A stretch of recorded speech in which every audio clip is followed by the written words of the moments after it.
Our second speaker brings the wisdom of over 49 years of sobriety to share with you today.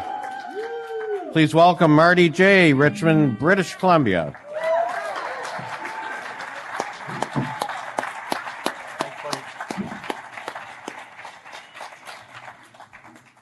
Thank you, Jeff Goldblum. Am I right? Does that guy look like Jeff?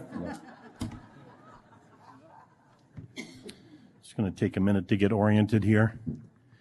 I am Marty. I'm a sober member of Alcoholics Anonymous. And this meeting is about freedom through acceptance. And so I thought I might talk about that. And the first thing that happens to me whenever I come up against a word like freedom is I wonder, what does that actually mean to me or to you? Because sometimes you hear things at meetings and you think you understand something and you actually don't. But it's the power to act, speak, or think as one wants without hindrance or restraint. That's what freedom is. And acceptance, and this is where I got caught. The dictionary says, one of the definitions is a willingness to tolerate a difficult or unpleasant situation. That's all I heard, right? My sponsor always says, for God's sake, Marty, give them something to take home. So So I sobered up in 1976, no rehab, no relapse, and not a clue, believe me. And here I am at the International AA World Convention. I am 18,045 days sober. That's the worst applause I've ever heard. And Jesus.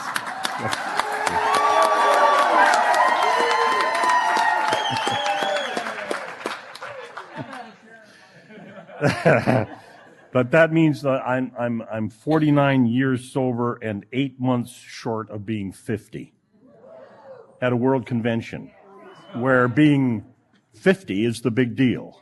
That's my God sense of humor. And so my first 90 days in Alcoholics Anonymous were a disaster. I stayed sober because of my huge Norwegian soon-to-be sponsor, Shrek, because he told me that in Alcoholics Anonymous, it's anonymous because there are literally thousands of AA members who will be watching me, but I won't know who they are. And I said, that's illegal. He said, it's true. But the cops are in on it. And so he said he would know almost immediately if I drank. And he suggested, because he said it was a suggested program, that if I drank, he would personally break every bone in my body if I drank before 90 days, because he loved me. As I've already guessed, Shrek was only rigorously honest at this point. But him literally scaring me sober for 90 days was what pushed me beyond an unreasoning prejudice into my first surrender, which lasted about 2 years, and it produced a huge spiritual growth period that was followed by 26 plus years of maintenance of my spiritual condition. Virtually no growth spiritually. There's lots of money, lots of look at me, you buy that motorbike when you're first sober and you kick it and it goes, look at me. I had failed to enlarge my spiritual condition, and the many blessings that I got from being sober came like a boomerang back at me and almost killed me. I did not relapse. Drunk. You've heard of the undead. Undrunk, unhappy, and that is unsustainable. So something's going to happen. People wonder what happens if you don't go to meetings. You revert. It's all of us don't drink. Some of us turn into old timers. I just wish the newcomers wouldn't talk.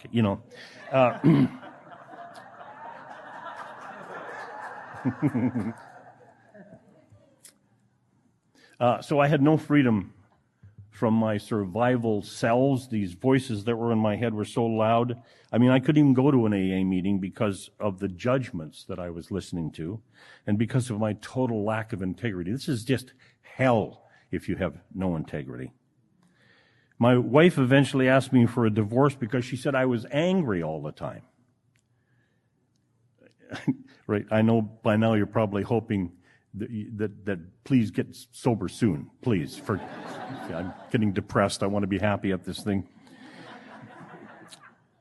Well, the reason that I'm sharing that is because my understanding of acceptance had to finally evolve after 26 years of being sober. See, and I think it's important to understand that there are people in this room that are here for their last meeting. You know, if some jerk doesn't say something soon that hits the target, I'm going to go out and I'm going to hurt me. So 26 years of survival self running the show, I had completely misunderstood the word acceptance. I have learned since it's a lot more than tolerance. And I've been around a long time. I was here when the giants were still walking the earth, you know, like Chuck Chamberlain and those guys. I was even on a program a couple of times with Dr. Paul, who wrote the Acceptance is the Answer story in the big book. First time I met him, he was chewing the front desk clerk at the hotel out.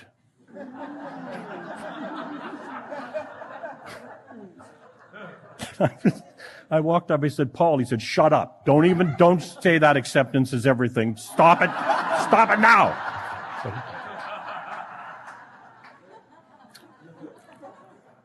if you're new in the room, there's a story in the big book called Acceptance is the Answer, and Dr. Paul wrote that. He was just a magnificent mind. Funny guy. Anyway, I took his message to mean that I could decide to put up with, that is, tolerate others' behaviors above you and any adversity that came my way. And in the end, the problem was it was I who was deciding.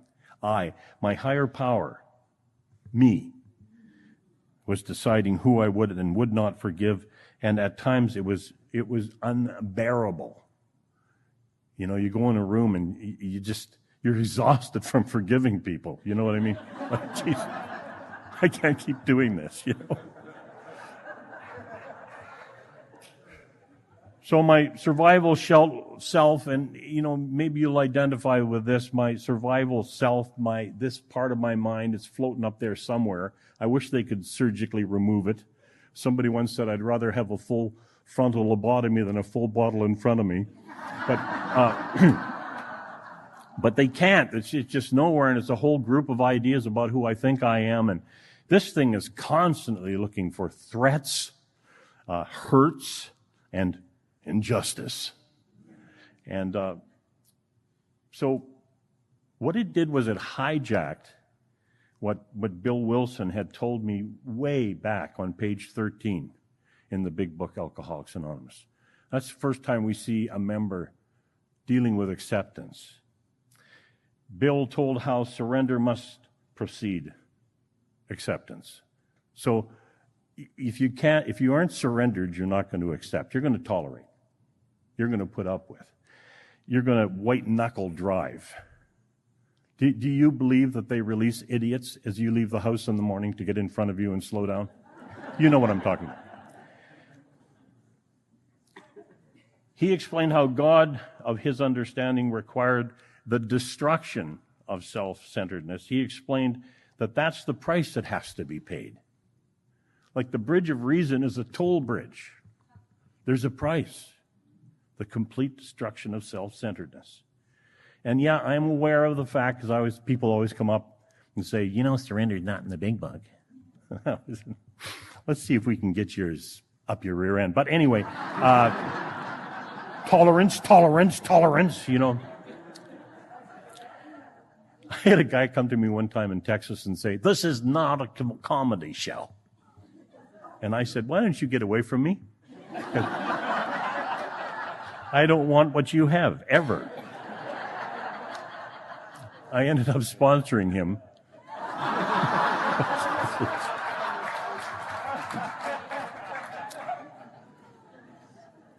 Treatment seemed wise, for I showed signs of delirium tremens. There I humbly offered myself to God, as I then understood God, to do with me as He would. I placed myself unreservedly under His care and direction. I admitted for the first time that of myself I was nothing, that with Him and without Him I was lost. I ruthlessly faced my sins and became willing to have my newfound friend take them away, root and branch. I haven't had a drink since. What is that except surrender? And then comes the acceptance part. Page 14, second paragraph. Simple, it says, but not easy. A price had to be paid. It meant destruction of self-centeredness. I must turn in all things to the Father of light who presides over us. These were revolutionary and drastic proposals. And here it is. He says, the moment I fully accepted them, the effect was electric. There was a sense of victory followed by such peace and serenity as I had never known. There was, I love this, utter confidence. I felt lifted up as though the great clean wind of a mountaintop blew through and through. God comes to most people gradually, but His impact on me, sudden and profound. And then Bill's self-survival mind cuts back in and says, for a moment I was alarmed.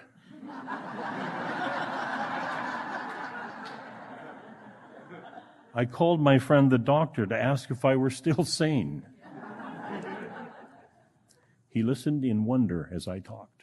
Bill, you are in your right mind for perhaps the first time in your life.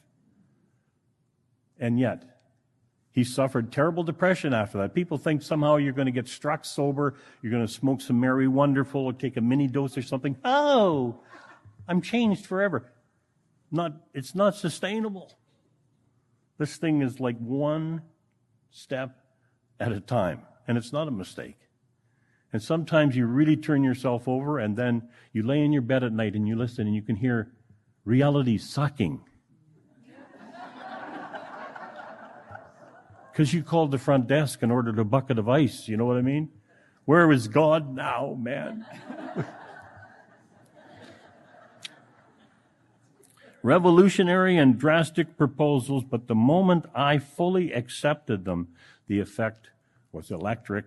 So like Bill, the freedoms from self I was seeking, I think the big book, I think God basically had His hand up Bill's rear end and into his right arm when he was writing, because there's so many things they could not possibly have fathomed at that time. Neurological things that we now know because we can trace the brain. We know there's the part at the front of your brain, neurologically, they call the spiritual brain now, that if you have a regular spiritual practice in your life, like Alcoholics Anonymous, like meditation, like prayer, that this part of your brain will get thicker and all of the frayed edges of it will disappear, and that you have a 80% less chance of depression, of relapse. Kids that can get a spiritual discipline very often don't ever addict to anything. It's kind of an important part of the brain, and it's up in the right side, which I guess the old expression came from. That guy's not in his right mind. So this kind of freedom comes through the destruction of self. I don't know about yourself. Myself, no likey, that part. 5 minutes left. 5? Who asked you? Yeah. It's a tough job. It's a tough job. I'm just about done. I got to turn to a power greater than self. That's the point. This self is not the really deal, and it's very limited. If I keep going there, I keep getting the same answers over and over, and it's so frustrating. But when I get into things that are bigger and life-threatening, I must practice what would God have me be. See, I was praying for years, what would you have me do? God will never tell you what to do. That's sneaky guy. He will, if I start saying, what would you have me be? And he says, be kind, be loving, be tolerant, be patient, be free. I know what to do. I know exactly what to do. My mind says, we're not doing that. You'll get injured. Seriously injured. You could die from loving that person.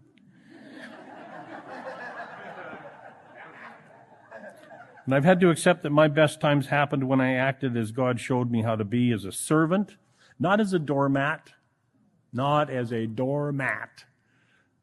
I can speak my truth calmly, consistently, because that is what my God does. I will surrender to the idea that I will serve, I will forgive, I will love others in the same way that God showed me that He could. Days later, and I've had great kids, a family, a super career, I've been all over the world. How? Why am I so lucky that I have to suffer by eating cake with you people after meetings? It's a tough disease. If there was a room with bags of diseases in it, I would pick this one. That's all I can tell you. Alcoholics Anonymous has now for 90 years remained a beacon for us, an example of winning through surrender, an example of choosing happiness over judgment, choosing freedom to act, speak, or think as we want without hindrance or restraint from our survival self. Freedom through the acceptance is choosing to be what God sees me to be. And that's my key, and that's my way through the Arch of Freedom. Thank you for letting me share.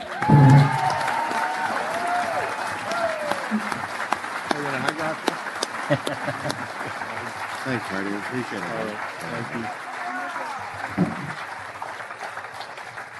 Thank you.